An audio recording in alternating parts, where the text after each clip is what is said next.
Welcome back to the Back Nine Beauties PGA Tour Bet Show for the 2023 US Open. Well, you Back Nine Beauties, Brent here, back again with another bet show. Having a fantastic year. Our highlights on the year, hitting Siwoo Kim right out of the bat at the Sony. We hit Chris Kirk at the Honda. We've been hitting Viktor Hovland at the Memorial, Scotty at the Players Championship, and most recently, last week, Nick Taylor at the Canadian Open. What a fantastic win. The drought is over for the Canadians. 69 years coming. Wish I was there. I was there for the practice rounds, just down the road from me here, but what a way to end the drought. What a putt, 72 feet, eagle to beat Tommy Fleetwood on the fourth playoff hole. Unbelievable. Well, you Back Nine Beauties, this week we got LA Country Club, 7,500 yards, beautiful weather, bent grass greens, Bermuda fairways. Yeah, it's not your typical rough here for a US Open. You know, it's not like hitting out of a box of shoelaces by any means, but, you know, Bermuda rough, it typically just sits down and stays down. Not the deepest of rough, but man, the ball really lays down and tough to generate any spin off of it if you get in there. And one of those things you're really going to need this week is getting up and down around the greens. A lot of runoffs. You're going to see that old Texas wedge, one of my favorites. You're going to see guys that flop it up high in the air, one hop and stop. You're going to see the bump and run. Guys that get up and down here, you beauties, is what we need.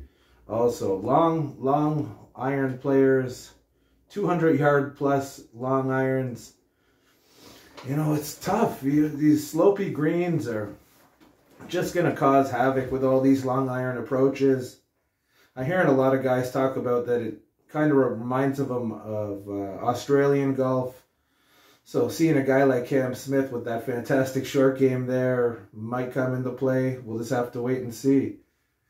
But in the end of the day, I think it still will be a bomber's paradise. You know, very, very wide fairways, but very slopey fairways. So it's the same as the greens. If you're going to hit those big bombs, it's all about fairway placement and where your ball is actually going to end up at finish.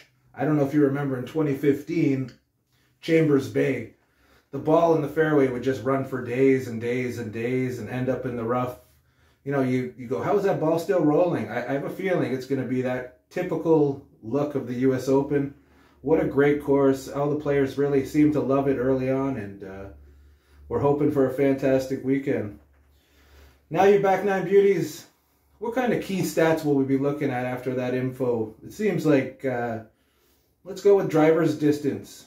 Approach from 175 to 200. 200-yard plus approach. We're going to go with those guys that love fast greens, firm greens, bent grass greens. The guys that can avoid the three-putt. The three-putt might be a big issue this week. These greens are monsters. And let's stop it off with bogey avoidance. In a major championship, the less bogeys, the better. But sometimes in a US Open, a bogey isn't that bad. You take your medicine, you move on to the next hole. My guess, the course is going to play between 5 under and 9 under for a win. And it's just going to be a fantastic test of golf. Now, you Back Nine Beauties, we're going to jump right into our top 10 power rankings of the week for the 2023 US Open.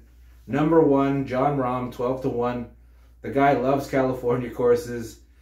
Won earlier at Riv, and we're hoping for John to get it done. 12-1, pretty good number.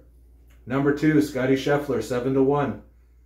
You know, Scotty can really get that putter going. If he can putt at field average, he might win by 5 shots. Number 3, Brooks Koepka, coming off that amazing PGA Championship win. Second place at the Masters, Brooks is back. Look out at 12-1. Number 4, Tony Finau, 40-1. Tony just rates out well in my research here. Peppers the greens with the irons. Should give himself plenty of looks. Let's get that putter going, Tony. Number 5, Rory McIlroy, a bomber. You know, Rory hasn't had his best game of late, but still hanging around these leads. And yeah, I think it's a fair number, 14-1. Number 6, Viktor Hovland, 16-1. 16-1 for Viktor. It's pretty good. He's been trending. Won Memorial. Tough track there. His short game's really coming around. Let's go Victor. Number 7, Bryson DeChambeau, 40 to 1. You know, Bryson has got that patience. He's the US Am winner. He's a US Open winner. And a bomber. He should hang around. Number 8, Jordan Spieth, 20 to 1. You know, earlier I was talking about Chambers Bay Comp, 2015 champ. There was Jordan Spieth. Let's see how he holds up. Number 9, 28 to 1. Cam Smith. Up and down game should be huge. If Cam can drive it well, he'll be there close on Sunday. And number 10, the King of California, Max Homa. You know, a lot of guys have been sitting on this future bet for Max. I have. Most of the golf betting world has. And we're all waiting to see how it unfolds. Let's go Max. Now you back nine beauties. We're going to give you 3 long shots potentially for this week. I'm not saying they're going to win by any means, but if you guys are looking for good value and some good players here, top 20s, top 10s. First long shot, I like Denny McCarthy at 150 to 1. Denny just puts the lights out. He's been fantastic of late. Let's see how he does. Number 2, Chris Kirk, 300 to 1. You know, this course I really believe sets up well for Kirk. He can just flip that big draw around just about anywhere he pleases. Plays his game, putts it well, chips it well. Look out for Chris. And our third long shot, 2023 Canadian Open champion Nick Taylor at 250 to 1. Let's see if he can ride some hot form and get us a nice top 10, top 20, or top 5 even. Let's go, Nick. Well, you back nine beauties, remember, like I always say, you play responsible. Good luck this week. You're all truly back nine beauties. Now let's win some money. Good luck.